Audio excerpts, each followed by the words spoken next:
qu'un désir, être près de toi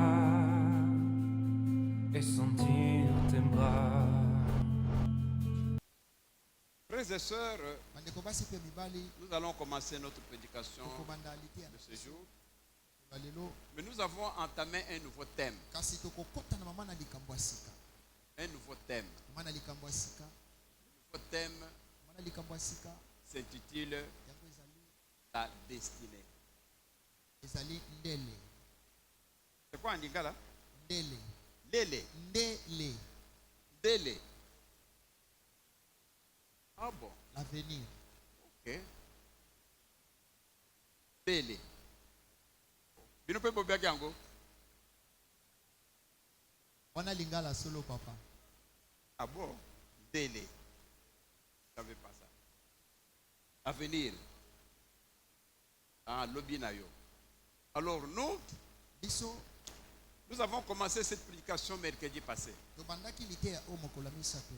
Ceux qui n'étaient pas là, je vais faire un petit résumé. Et puis nous allons continuer aujourd'hui. C'est une très très très bonne matière. C'est quoi la destinée? Je commence par faire une image. C'est comme quelqu'un dit, je vais aller à Kikwit. C'est ça la destination. Destinée, destination. Alors il y a la route que tu dois prendre pour aller à Kikwit. Tu peux passer par Kenge, tu peux passer par Idiofa, tu peux passer par Ilebo, mais la destination c'est Kikwit. Amen. C'est comme on a vu les enfants d'Israël. Ils devaient partir à Canaan. Ils sont partis jusqu'à y arriver. Alors la destinée, c'est le plan que Dieu a pour vous. Ne croyez pas que vous êtes là par hasard. Vous êtes venus au monde pour rien et que Dieu ne savait pas ce que vous devez faire sur la terre. Non, Dieu le savait très bien. Vous avez un but. Lorsque vous êtes venu au monde là, Dieu vous a donné une mallette. On commence par un verset biblique, comme ça vous allez comprendre. Passez-nous Jérémie 29, 11.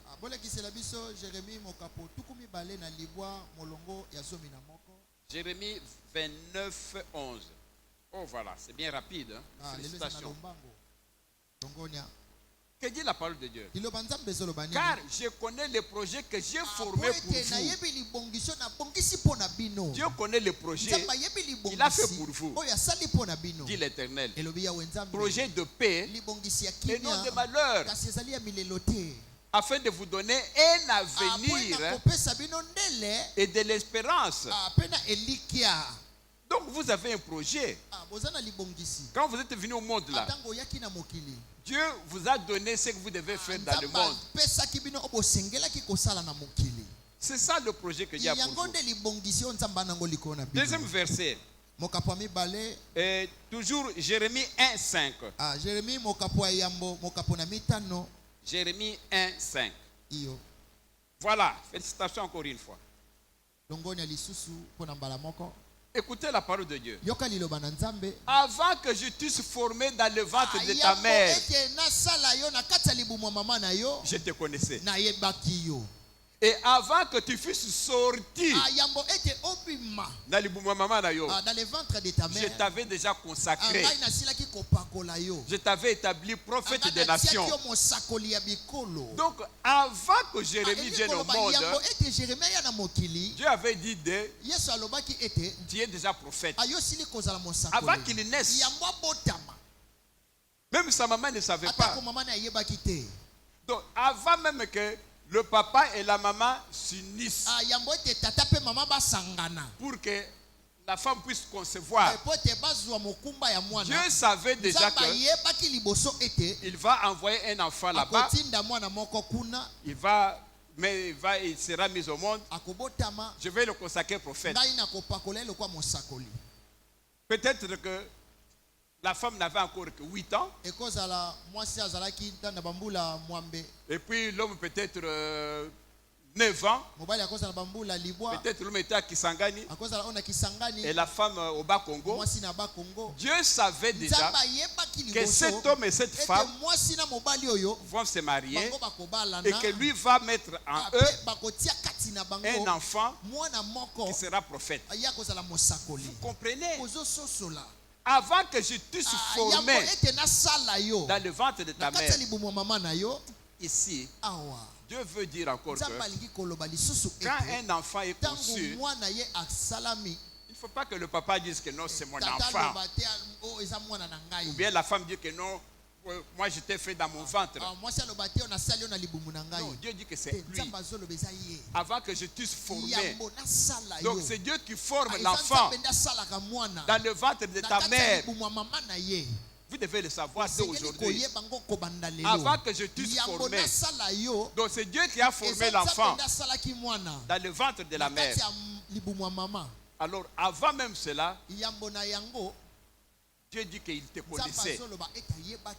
Donc vous là, même moi, avant que je vienne au monde, Dieu déjà me connaissait.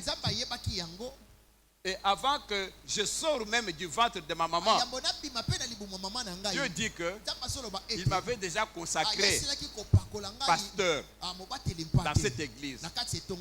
Amen. Amen. On applaudit pour le Seigneur. Mais vous comprenez que ça c'est une destinée. Donc Dieu vous a destiné à quelque chose. Donc ce n'est pas par hasard que vous êtes là. C'est parce que Dieu vous connaissait et Dieu vous a fait pour lui. Mais notre sujet s'appelle exactement, ce n'est pas la destinée, mais la bataille pour la destinée. Vous comprenez? Notre thème ne s'appelle pas destinée, mais la bataille de la destinée. Pourquoi est-ce que c'est une bataille? Parce que Dieu a formé un projet pour vous. Mais tout le monde n'est pas content. Satan regarde Dieu. Bon, celui-là, il sera premier ministre. Et cette femme-là va épouser un DG. Il sera bon. Non, non, non, non, je ne veux pas. Satan dit je ne veux pas. Qu'est-ce qu'il va faire maintenant? Il va maintenant combattre pour que tu ne puisses pas atteindre ta destinée. Amen. Amen. C'est pourquoi même il est dit dans la parole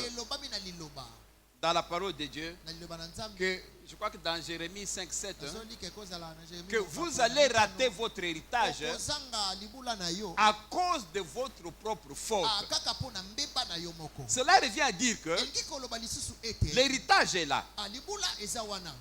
L'héritage c'est quoi? C'est quelque chose de gratuit. Tu es venu au monde et ton papa et ta maman vont te laisser des villas, des voitures que tu n'as même pas achetées. C'est ça l'héritage.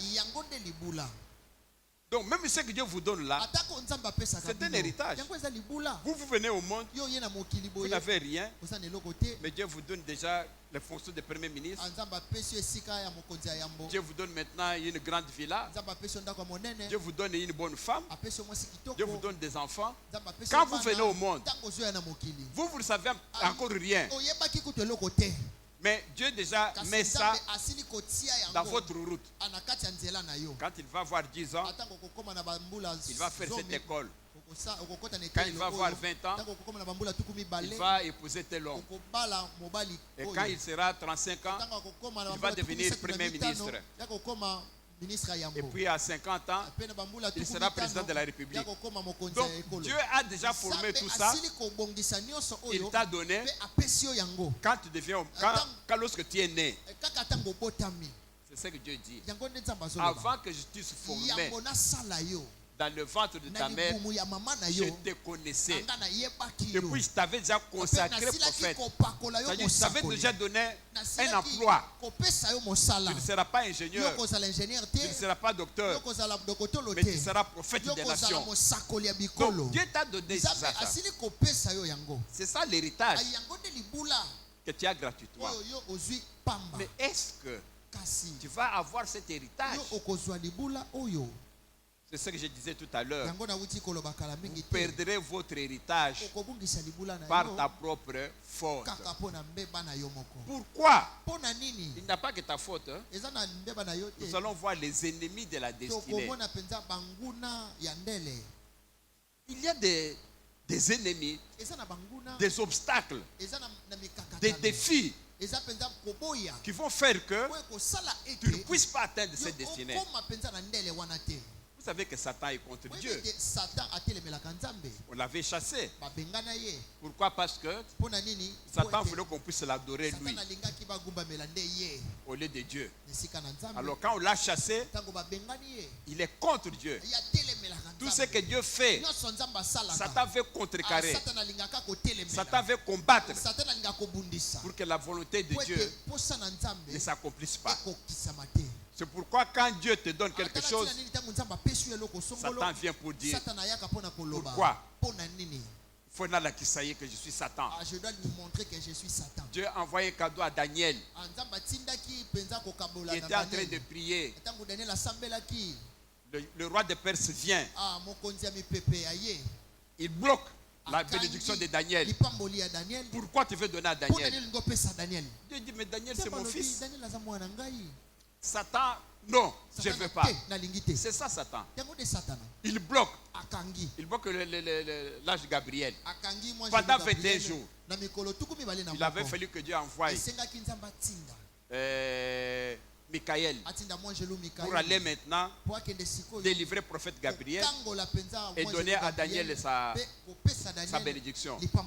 Vous comprenez que Satan ne veut pas que Dieu puisse faire sa volonté sur terre.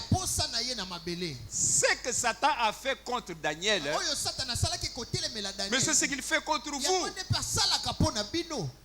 C'est ce qu'il fait contre vous. Le projet que vous avez là, que moi, je vais devenir ingénieur civil. Comme ça, je vais commencer à réparer beaucoup de choses. Moi, je vais devenir docteur. Satan est là, il les regarde. Bon, on va voir. Alors, quand toi, tu fais tes efforts pour atteindre l'objectif que Dieu t'a assigné, Satan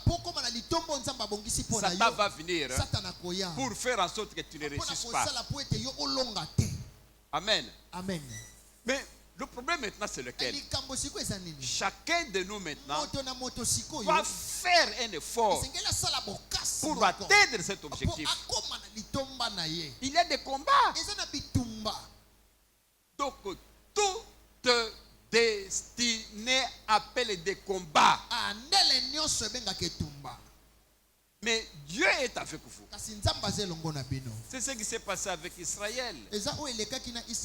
Quand Moïse a délivré les enfants d'Israël à l'Égypte,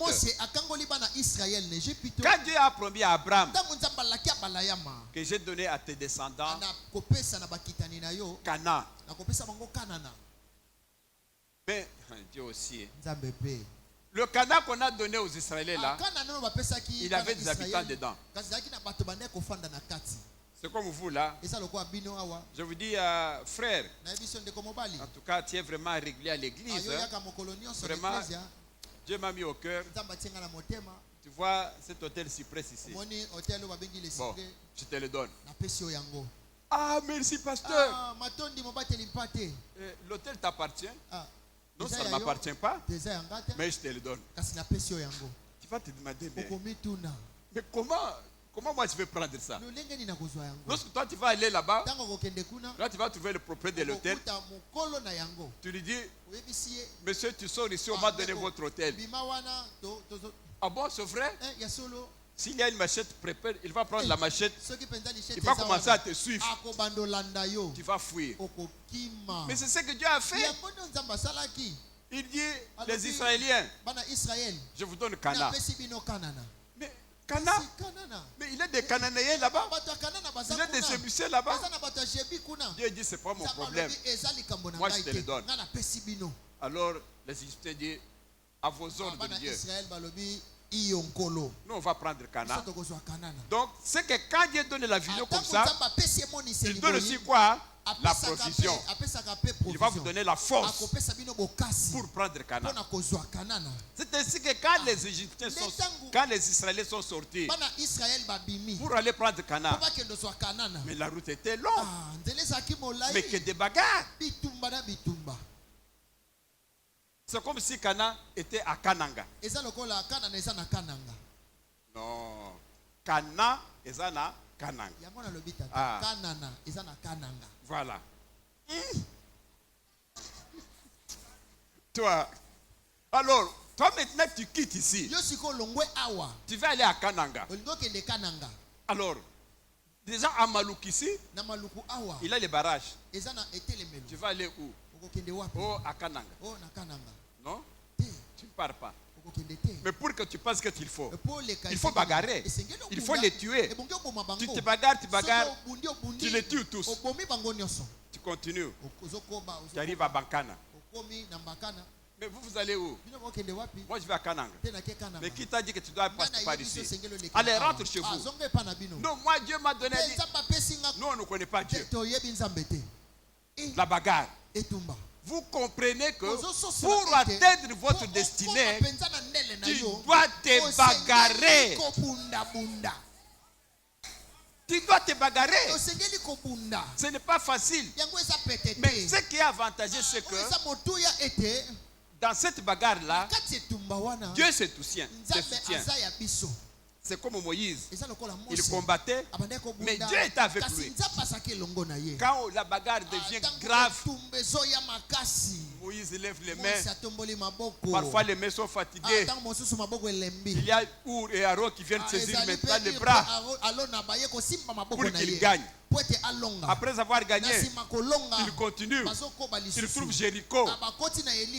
Qu'est-ce qu'ils doivent encore faire? La bagarre était grave. Pour atteindre la destinée, je vous dis mes frères et sœurs, ce n'est pas facile. C'est pourquoi nous appelons ça la bataille de la destinée. Pour atteindre votre but.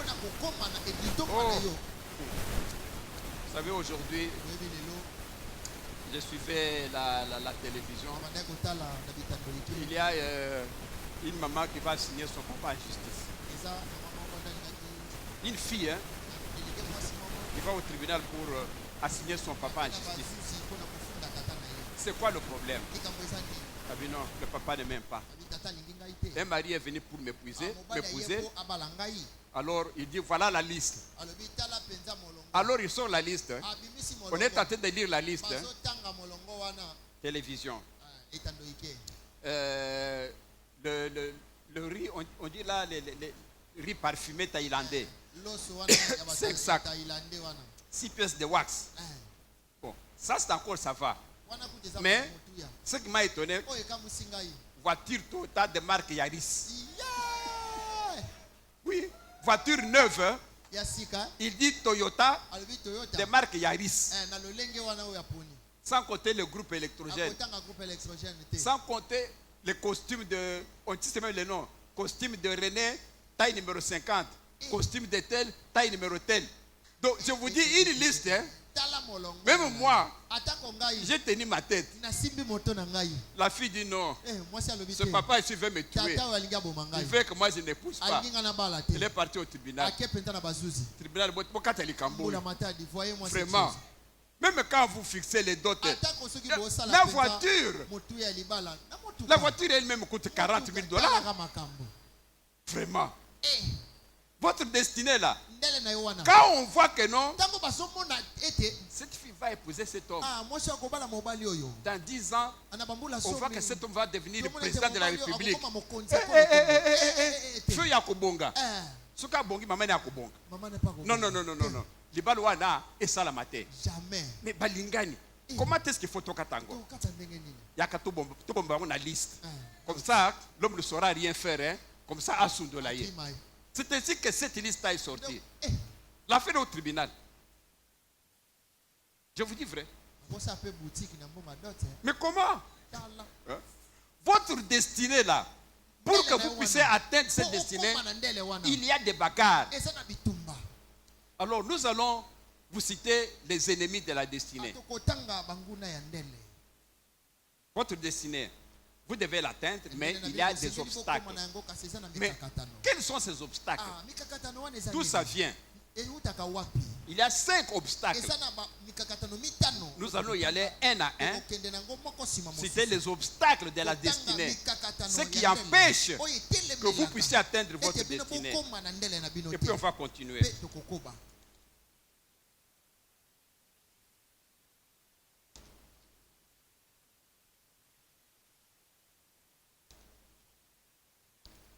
Parmi les obstacles de la destinée, j'avais donné ça mercredi. Bon, je voulais seulement répéter, mais je vois que ça, beaucoup de gens n'étaient pas là, c'est pourquoi j'entre un tout petit peu en profondeur. Mais j'avais parlé sommairement mercredi quand j'ai introduit. Nous avons 5 obstacles de la destinée. D'abord, on a le monde. On a la chair, nous avons le diable, nous avons les autres hommes, les autres, et puis nous avons soi-même.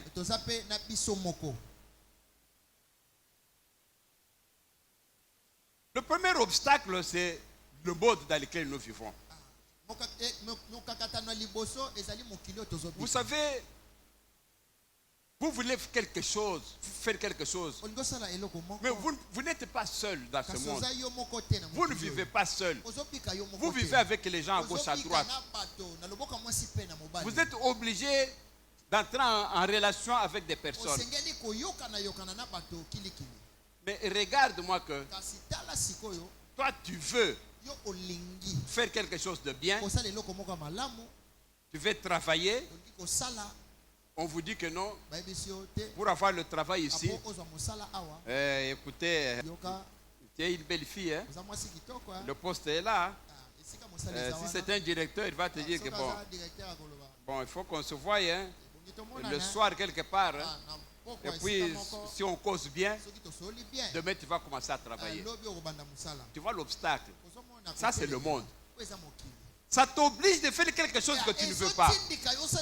Si maintenant tu vas commettre l'adultère, tu vas commettre la fornication, qu'est-ce qui va se passer? La main de Dieu va quitter sur toi. Et si c'est Dieu qui t'a donné cette destinée, et que toi maintenant la main de Dieu se retire sur toi, tu auras maintenant difficile à atteindre ta destinée. Parce que tu t'es écarté des valeurs de Dieu. Tu t'es écarté de la vie culturelle de Dieu. Tu t'es écarté de ce que Dieu veut que tu sois. Et puis il y a des influences des gens dans le monde. Prenez un exemple. Tu es là, tu as ta destinée, et ta destinée veut que tu puisses devenir, comme j'ai dit tout à l'heure, professeur d'université en médecine. Or, pour avoir ce diplôme-là, à Kinshasa, il n'y a pas cette formation. Cette formation se trouve en France. Ici, on ne forme pas les professeurs en médecine. Mais Dieu te dit, j'étais engagé comme professeur d'université en médecine. Qu'est-ce que tu peux faire? C'est aller faire ces études-là en France. Tu arrives à l'ambassade. Moi, je vais aller en France faire mes études en doctorat de médecine pour devenir professeur à l'université. Ah bon? Pourquoi tu veux faire ça? Non, ça c'est la vision que Dieu m'a donnée. Celui à qui tu parles là, à l'ambassade là, Un occultiste. Il ne connaît même pas Dieu. Dieu t'a dit quoi? Non, Dieu m'a dit que je devais devenir professeur d'université. Ah bon? Et tu veux aller chez nous en France? Oui, et tu demandes le visa. Il n'y a pas de visa. Mais dis-moi un peu. Comment vous allez atteindre cet objectif? On te refuse le visa parce que la personne que tu as racontée, ta tête ne lui plaît pas. Mais tu ne vas pas atteindre cet objectif. C'est ça le monde culturel qui peut t'empêcher d'atteindre son objectif. C'est pourquoi il faut toujours être avec Dieu. Je me rappelle l'exemple d'une dame. Il avait un problème comme ça. Il avait sa fille. Sa fille a fait les démarches d'inscription. C'était au Canada. On lui a donné tous les papiers. On l'a inscrit à l'université. L'université lui a inscrit là-bas. Tout a été fait. Et puis on lui a même demandé de payer les minervales. Il a dit pour prouver qu'il va venir. Il a payé tous les minervales, tout. L'université, ok. Les études commencent en septembre. Donc, soit là au moins 2 semaines avant. Elle réunit tous les documents. Il va maintenant donner pour avoir le visa. D'autres regardent. La fille est déjà inscrite à l'université. Elle a payé les minervales. Tout est payé. Elle prouve même que voilà, j'ai l'argent en banque. Mais vous payez ce visa? Non, on refuse. Mais la maman de la fille s'est trouvée devant un délai. Toute la famille, mais on a payé, on a tout fait, mais qu'est-ce qui se passe? On a dit non, ça c'est un esprit mauvais. Il faut entrer en prière. Et quand cette femme-là faisait un témoignage, elle a dit qu'ils ont pris 1 semaine de prière. Tous par terre. Ils ont prié. Ce qui me plaît, c'est qu'à la veille du jour où ils devaient rentrer à l'ambassade, comme Dieu parle, la maman dit qu'il dormait. Alors il voit dans le rêve, on vient de lui donner le visa. Dans le rêve. Alors il était content. Il a dit, Dieu m'a donné le visa. À la suite de ces prières qu'ils ont faites. Et le lendemain, quand il est parti, on a dit, bon, on a revu votre cas. Ok, on vous donne le visa. Vous comprenez les obstacles qu'il y avait? Comment est-ce qu'elle a franchi cet obstacle? Par la prière. Par la prière. Il y a quelque chose aussi que je devais témoigner. Mais moi, je témoigne difficilement. Mais je témoigne envers mon Dieu. Mais je peux commencer aussi à beaucoup témoigner ici. Hier soir, j'ai eu très mal au ventre. Je ne savais pas d'où ça venait. Je me dis, mais Seigneur, hier j'ai prédication. Comment est-ce que je peux tomber malade comme ça? Hier vers 17h. Non, je me suis à genoux en chambre. J'ai levé les mains. J'ai prié. J'ai invoqué la grâce de Dieu. J'ai chassé cet esprit-là. Frères et sœurs, Dieu existe. Après avoir terminé cette prière, le mal est parti jusqu'à présent. Jusqu'à présent, je vais te témoigner, mais voilà mon témoignage. C'est ça les obstacles. Donc Satan ne voulait même pas qu'aujourd'hui je puisse prêcher. Ou bien Satan, voyant que non, je vais aller prêcher à Ottawa, il veut me mettre KO. Alors qu'on est en train de faire des affiches là-bas pour que moi je ne puisse pas aller prêcher. Non. Mais il faut vous mettre en prière. C'est pourquoi la prière est très importante. Chaque fois que vous avez un problème, chaque fois qu'il y a un obstacle, il faut recourir à Dieu. Parce que quand Dieu vous donne une vision, il vous donne aussi la provision. Je vous ai parlé des enfants d'Israël qui devaient partir à Canaan. Qu'est-ce qui s'est passé quand ils se sont trouvés devant le mur de Jéricho? Mais ils veulent partir à leur destinée, Canaan. Mais ils se retrouvent maintenant devant Jéricho. Qu'est-ce qu'ils ont fait? Ils ont retourné à Dieu. Ils ont commencé à prier. Seigneur, tu nous as donné Canaan. Mais comment y arriver? Vois-moi les murs ici. Oh Seigneur. Ils ont commencé à tourner les murs. Prier, chanter, adorer le Seigneur. Et puis à un certain moment, au 7e jour, le mur s'est écroulé de lui-même. Et puis ils ont continué leur chemin vers Canaan. Mais c'est la prière qui a fait qu'ils puissent franchir cet obstacle pour atteindre leurs objectifs. Mais est-ce que vous, quand vous avez une difficulté, est-ce que vous priez pour que cet obstacle passe afin que vous puissiez atteindre votre objectif? C'est ça la question que je vous pose. Ou bien vous commencez à pleurer. Ne pleure jamais. Vous savez, devant Dieu, tu peux pleurer, remplir un tonneau de larmes. Tu pleures quoi? Ça c'est le tonneau. Tu remplis de larmes. Pour Dieu c'est rien. Je vous dis c'est rien. Pour Dieu ce qu'il faut, c'est prier, sortir les paroles. Et dès que vous priez, Dieu écoute les paroles. Et Dieu intervient. Si c'est dans sa volonté, il va te faire grâce. Amen. C'est ça le monde, chers frères. Votre objectif là, pour l'atteindre, il y a beaucoup de défis. Il y a beaucoup d'obstacles. Mais seule la prière va vous amener à atteindre votre objectif. Amen. Ça c'est le monde. Le deuxième ennemi, la chair. La chair, c'est-à-dire votre corps là. Oh, ce corps. Ce sont les péchés. Vous savez, les désirs de la chair. Est-ce qu'on peut vous compter les désirs de la chair? Qui peut me compter les désirs de la chair? Prenez un peu comme ça, vous rappelez aux enfants de Dieu les désirs de la chair. Je crois qu'il y en a dans Galates, non?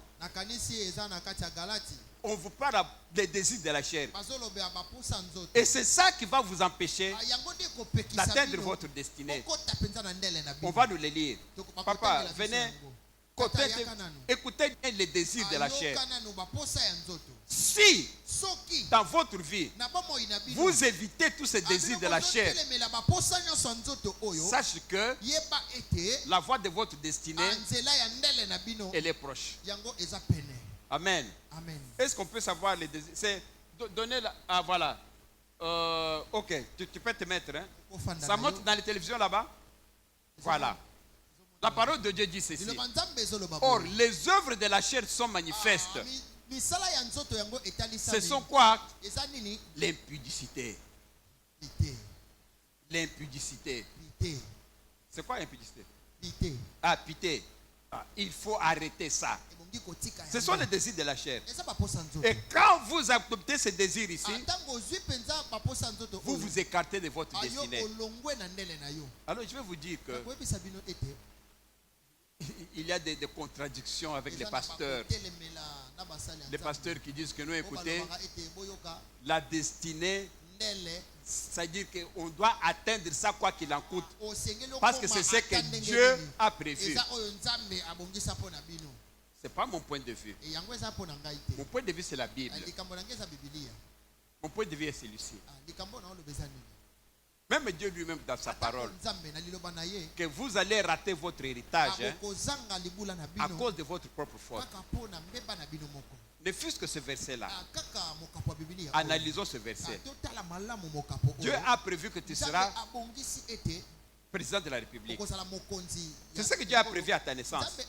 Mais comment Dieu peut dire encore que tu ne seras pas président de la République à cause de ta faute? On dirait que c'est une contradiction. Mais oui. Dieu vous a prévu que tu seras président de la République. Mais quelque part, il dit que tu vas rater cela. C'est que la destinée, ce n'est pas obligatoirement que tu vas l'atteindre. La destinée, c'est ce que Dieu a prévu pour toi. Mais il appartient à toi de l'atteindre, de vivre dans la sanctification. Est-ce qu'on comprend? Parce que Dieu a prévu que tu serais président.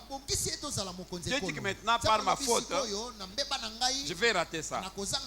Pourquoi? Parce que quand j'ai 30 ans, bon, je commence à me comporter un mauvais comportement. Je vais attraper le sida. Et puis, finalement, vous allez mourir. Mais vous ne serez pas président. Vous allez dire que mais Dieu avait prévu que tu serais président. Mais oui, Dieu a prévu ça. Mais si tu ne l'es pas devenu, c'est parce que tu t'es mal comporté. Mais comment tu peux dire que la destinée, je dois obligatoirement atteindre ça? La destinée, c'est ce que Dieu veut pour toi. C'est ce que Dieu t'a donné. Mais pour l'atteindre, il faut rester dans la voie de Dieu. Est-ce qu'on comprend? Même dans Deutéronome, Dieu dit ça d'une autre manière. Attendez, je vais vous donner le verset. Passez-nous Deutéronome 30, 19. Deutéronome 30, 19. Ah, mais quel est votre secret là aux médias? Maintenant, c'est vous. Avant même que je termine la phrase, le verset déjà là. Alors, que dit la parole de Dieu ici? J'en prends aujourd'hui à témoin contre vous le ciel et la terre. C'est Dieu qui parle. J'ai mis devant toi la vie et la mort, la bénédiction et la malédiction. Choisis la vie afin que tu vives, toi et ta postérité. Ça signifie quoi ce verset? Que Dieu te donne le choix. C'est ça la nature de Dieu. Vous savez, Dieu, quand il a créé l'homme, quand il nous a tous créés, il nous a donné une liberté de choisir. Il nous a donné cela. Donc, Dieu maintenant se retire. Parce que Dieu a mis en nous son esprit. Quand vous décidez quelque chose, c'est l'esprit de Dieu en vous qui décide. Et Dieu nous dit ceci. Il met devant vous la bénédiction et la malédiction. Il dit choisissez. Mais pourquoi Dieu n'a pas choisi pour vous? Dieu pouvait dire j'ai choisi pour toi la fille. Et le problème est terminé. Dieu dit choisissez vous-même. C'est que Dieu nous a donné le libre arbitrage. C'est-à-dire que si toi-même maintenant tu choisis la mort, il y a ça des années. Il ne faut pas dire que non, moi je peux même choisir la mort. Comme Dieu a prévu que je serai président, je vais toujours devenir président. Non! Non! Si nous prenons un cas dans le physique, il y a des parents ici. Vous dites que non, ah, mon fils, moi je vois qu'il faut que tu fasses l'économie. Comme pasteur Kapoukou. Ok, ça va. L'enfant entre à l'école. Il entre à l'école primaire. Et l'enfant sait que papa et maman ont dit je vais faire l'économie à l'université de Kinshasa. L'enfant termine l'école primaire, il entre dans l'école secondaire. Toi, tu as prévu, tu as mis tout l'argent pour que l'enfant devienne licencié en économie. L'enfant arrive à CO, il croise une petite fille, à Tabouché Moutou. Oh, en tout cas,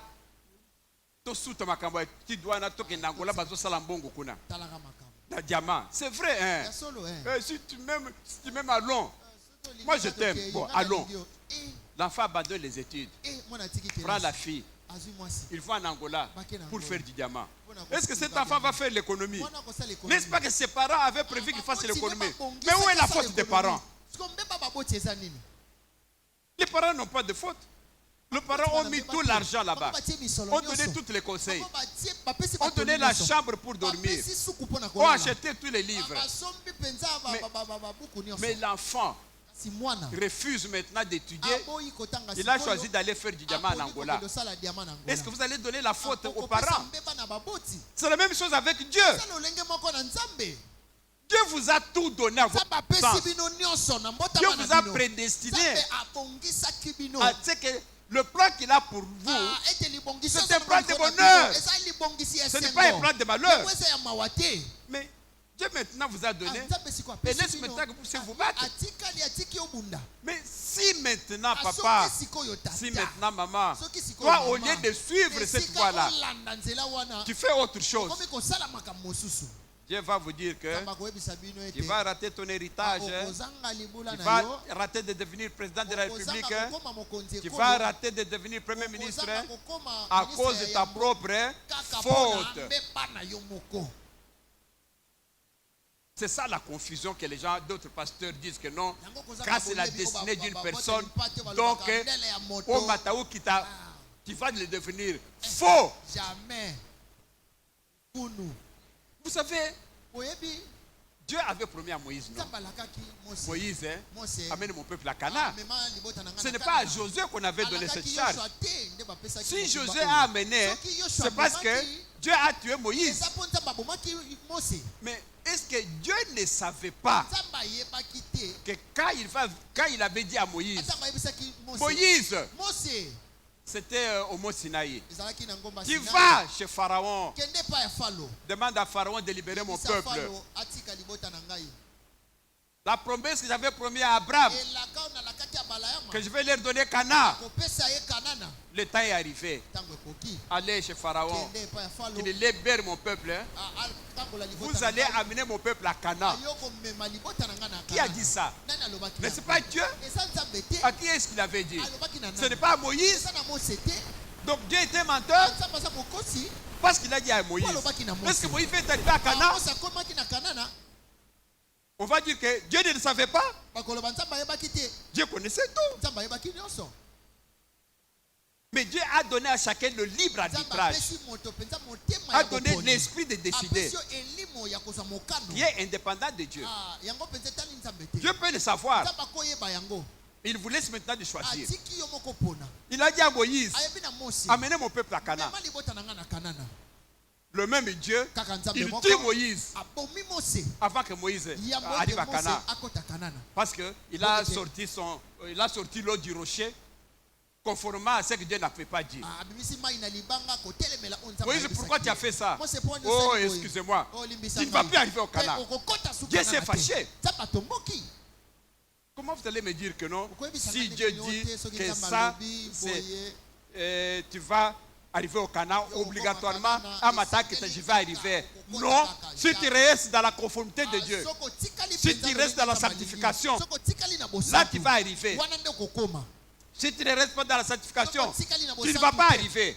Tu ne vas pas atteindre ta destinée. Ceux qui atteignent les destinées, c'est ceux qui respectent la loi de Dieu. Ceux qui restent dans la sanctification. On va parler ça prochainement. Mais je peux déjà vous dire que Joseph, quand il dormait, quand il est rêvé, que ses parents sont venus s'accroupir devant lui. Et ses frères sont venus s'agenouiller devant lui. Dieu lui a démontré sa destinée. Que ça va arriver. Mais pourquoi est-ce que c'est arrivé pour Joseph? Mais Joseph a eu des obstacles. On a voulu le tuer par ses frères. Dieu l'a protégé. Parce que lui n'avait pas de décision à prendre. On a pris Moïse, on l'a mis dans un système, on dit qu'on veut le tuer. Dieu intervient à travers Ruben. Non, on ne le tue pas. On va seulement le vendre. On prend un enfant, votre frère, celui qui va faire du mal, ne vient pas ailleurs, c'est dans votre propre maison. On vous l'a toujours dit. Oh, est-ce que maman n'a pas salanga boy? Maman non donc ya koko boma yo pe ale yo. Achena kirda na suka. Oh, asa yaya nangai. Est-ce que yaya nanga ko pesa na kiss? Ye wana ko pesa na kiss na ko boma na Moïse, na Joseph, c'est pas la même chose? Malheur à celui qui se confie à un homme. Confiez-vous à Dieu, uniquement à Dieu. Et qu'est-ce qu'on fait avec Joseph? On va maintenant Joseph. Joseph part dans un marché, on va les esclaves. Quelqu'un qui vient de la famille de Potiphar. On achète Joseph. Joseph entre dans la maison de Potiphar. Il se bute devant un problème. La femme de Potiphar veut coucher avec lui. Là maintenant, Joseph devait décider. C'est comme Dieu a dit, il a mis devant toi la mort et la vie. Choisissez la vie. Joseph avait maintenant le libre arbitrage. Si à ce moment-là, Joseph avait accepté de coucher avec la femme de Potiphar, est-ce qu'il allait devenir premier ministre? Non. Vous allez dire que non, mais Dieu avait montré dans les songes qu'il va devenir tout ça. Mais pourquoi est-ce que ce n'est pas arrivé? Ce n'est pas arrivé par la propre faute de Joseph. Il a couché avec la femme de Potiphar. Mais il a pris une bonne décision. Il a fui. Devant les publicités, il faut fuir. Il ne faut pas devant les publicités. Tu commences à t'agenouiller. Moi, je suis pasteur, Seigneur. Quand tu pries là, tu jettes un coup d'œil. Oh Seigneur, pardon Seigneur, viens. Et tu ouvres l'autre œil. Satan va entrer dans l'œil là. Au lieu que ça soit un petit œil comme ça, tu vas maintenant voir les deux yeux et tu tombes. Devant les publicités, fuis. Il faut fuir. Vous savez, il y a une apôtre que je connais. Un grand homme de Dieu qui est parti prêcher dans une ville, je ne cite pas la ville, sinon il va connaître. Alors, un bon monsieur, un grand pasteur, alors, après avoir prêché, bon, il a toujours un bureau là. Il était dans ce bureau pour commencer à recevoir les gens. Alors qu'il était là dans le bureau, les personnes viennent voir le pasteur, non? C'est comme vous voulez, mais parfois me voir ici. Dans le bureau, il était. Et puis, il y a aussi une jeune femme qui est entrée. Bon, la jeune femme entre. Bonjour, pasteur, bonjour. Qu'est-ce qu'il peut faire pour vous? La femme dit, en tout cas vraiment, la façon dont tu as prêché, en tout cas vraiment, ça m'a beaucoup touché. J'ai envie de coucher avec toi. Donc la femme avait porté Nino Zalagana Shena Oboy. Elle était prête. On dirait que la fille, elle était prête. Yo. Prête de quoi? Elle a levé sa robe, papa. Près d'enlever sa robe. On dirait au Salaki. Alors, il a les robes là, avec la chaînette comme ça. La chaînette peut partir jusqu'en bas. On dirait qu'elle avait prévu ça. Alors, quand il dit ça au pasteur, directement, il a ouvert sa chaînette jusqu'à là-bas. Et quand il a fait ça, bon, c'est fini. La femme était nue, elle n'avait même pas de dessus, rien du tout. Tellement qu'elle avait prévu ça. Et le pasteur regarde. Mais qu'est-ce que je dois faire? Regarde, mais madame, qu'est-ce que tu fais là? Non, écoutez, je vais me coucher avec toi. Et puis, commence maintenant à tourner la table pour aller du côté où le pasteur était là. Lui aussi se lève, commence à fuir. Non, mais venez, non, on ne va pas traîner.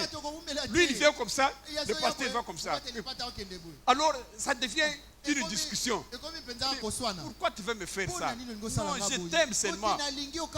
Alors, ça commence à prendre du temps. Alors qu'il y a des gens qui attendent là pour être reçus. Alors, Dieu lui donne une astuce. Il dit, écoutez, bon, j'accepte. Mais il faut faire l'histoire proprement. Prends la robe, porte ta robe. Quand je vais terminer à accueillir les gens, comme ça, voilà l'argent. Tu prends l'hôtel quelque part, tout ça. Et puis, on va se rencontrer. D'accord. Ok, il ne faut pas mentir. Hein? Non, je ne mens pas. Je suis quand même pasteur. Est-ce qu'un pasteur peut mentir? Alors, c'est ainsi que la femme a pris la robe, il est parti, et le pasteur a fui, il est sorti. Il n'a plus encore reçu les gens, il a fui.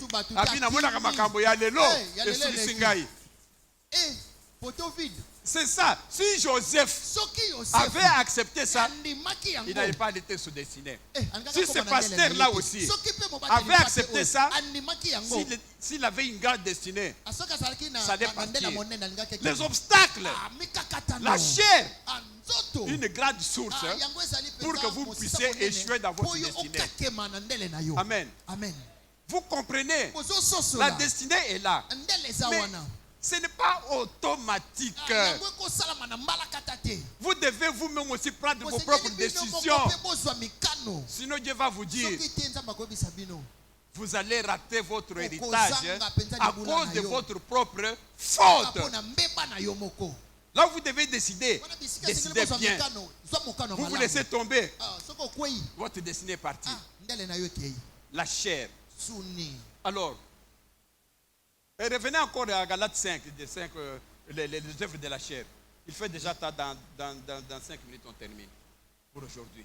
On va continuer. Et les œuvres de la chair.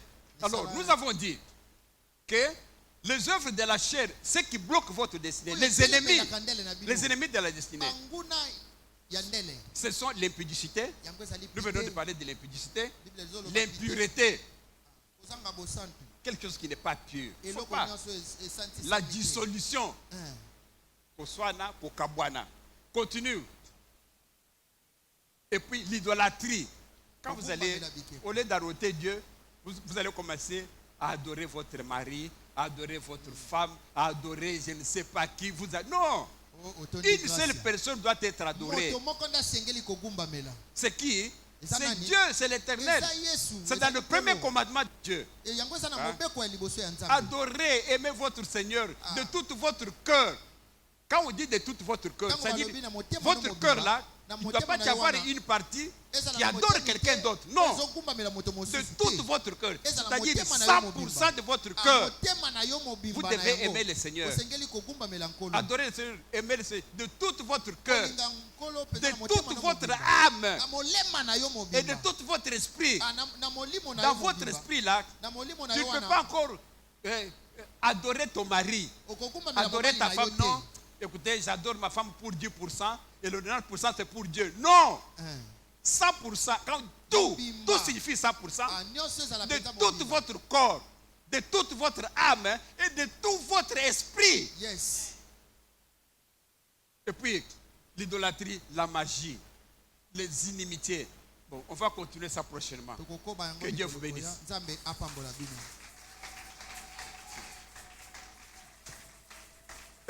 Frères et sœurs, vous comprenez que nous voulons tous que chacun atteigne son objectif. Nous voulons arriver à Cana. Mais Cana, ce n'est pas facile. Pour atteindre Cana, il y a beaucoup d'obstacles. Jéricho est dedans. Les Éphésiens sont dedans. Les Akab est dedans. Vous verrez, il y a beaucoup d'obstacles. Mais Dieu est avec vous parce qu'il vous aime. Pour que Joseph atteigne, devienne Premier ministre, il y a eu beaucoup d'obstacles. Mais Dieu est avec lui. Il a atteint, il est devenu Premier ministre. Et que ses parents et ses frères sont venus s'agenouiller devant lui. Il a atteint cette destinée que Dieu lui a donnée. Mais est-ce que vous, frères et sœurs, est-ce que vous allez atteindre votre destinée? Vous devez être comme Joseph. Refusez de vous compromettre. Il faut être comme ce pasteur-là dont je viens de vous parler, qui devant une femme là, bon, il a trouvé que c'était un cadeau, mais un cadeau empoisonné. Tu sors avec une telle femme, mais c'est fini. Peut-être qu'elle a le sida. Peut-être, même si elle n'a pas de sida. Mais l'acte comme tel là, d'essuyer votre corps, il a raté sa destinée. Tout ce qu'il vous demande, de rester droit devant vous. Mon souhait, que chacun atteigne son objectif. Parce que le plan que Dieu a pour vous, c'est un plan de bonheur. Tu ne peux pas être dans le malheur. Le plan que Dieu a pour vous, c'est un plan de bonheur. Ce n'est pas un plan de malheur. Et que ce plan-là s'accomplisse dans votre vie. Que Dieu vous bénisse.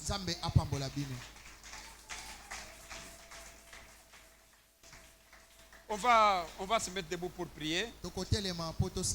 Ici, nous avons notre vie en main. Nous devons atteindre notre destinée. Mais il y a des obstacles. Il y a des embûches. Non, nous devons faire un effort. Mais toi-même, tu ne peux pas. Si tu n'as pas de Saint-Esprit dans toi, tu ne vas pas atteindre. Parce que Satan va faire ce qu'il avait fait chez Potiphar. Satan peut faire ce qu'il a fait avec le pasteur dont je vous ai parlé. Mais pour que vous puissiez arriver, il faut que Dieu vous fortifie. Amen. Vous entendez? Ma prière maintenant, ma première intention maintenant, est que d'abord, que Dieu vous montre votre destinée. Les gens parfois ne savent pas quelle est ma destinée. Même dans les rêves. Comment est-ce que Dieu a révélé à Jérémie qu'il sera prophète des nations? C'est dans les rêves. Comment est-ce que Abraham a donné, a su qu'ils ont comme destinée Cana? C'est dans les rêves que Dieu a donné ça. Comment Joseph a eu sa destinée qu'on viendra s'accoupler devant eux? C'est dans les rêves. Toi aussi, tu te demandes à Dieu dans les rêves, aujourd'hui, que Dieu montre-moi quelle est la femme que je suis, quelle est sa femme que je devais être, quel est l'homme que je suis, quel est l'homme que je devais être, quelle est ma destinée. Le Dieu, il a dit que demandez, je vous donnerai. Beaucoup de vous d'ailleurs, personne n'a jamais demandé ça. Personne n'a jamais prié ça. Vous faites d'autres prières. Dieu, donne-moi ceci, donne-moi les visas, donne-moi la femme, donne-moi le mari. Mais jamais vous n'avez demandé à Dieu, montre-moi ma destinée. Quand je suis venu au monde, qu'est-ce que tu as prévu pour moi? Dieu va vous le montrer dans les rêves. On a compris l'intention. On commence par cette intention. On va demander à Dieu, s'il te plaît, donne-moi ma destinée. Prions, prions au nom de Jésus. Vous allez voir ça. Prions, prions.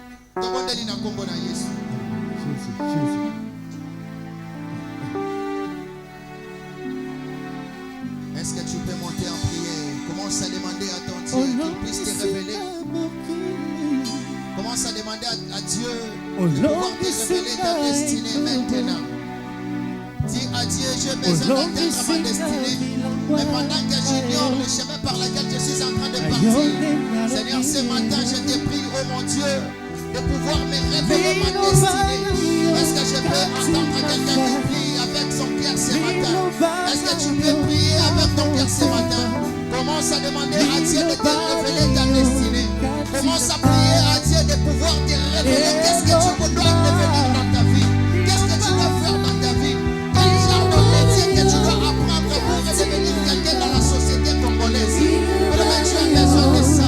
Est-ce que tu peux monter en prière? Est-ce que tu peux prier? Est-ce que tu peux te concentrer? Tu peux entrer au-dedans de toi.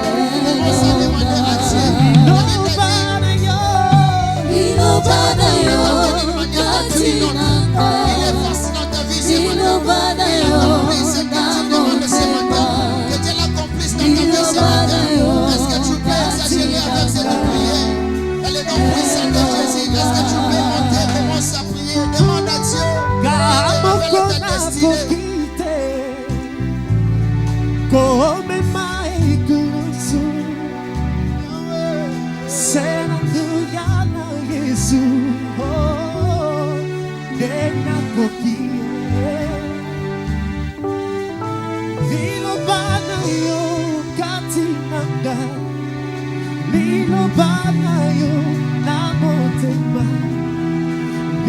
Banayo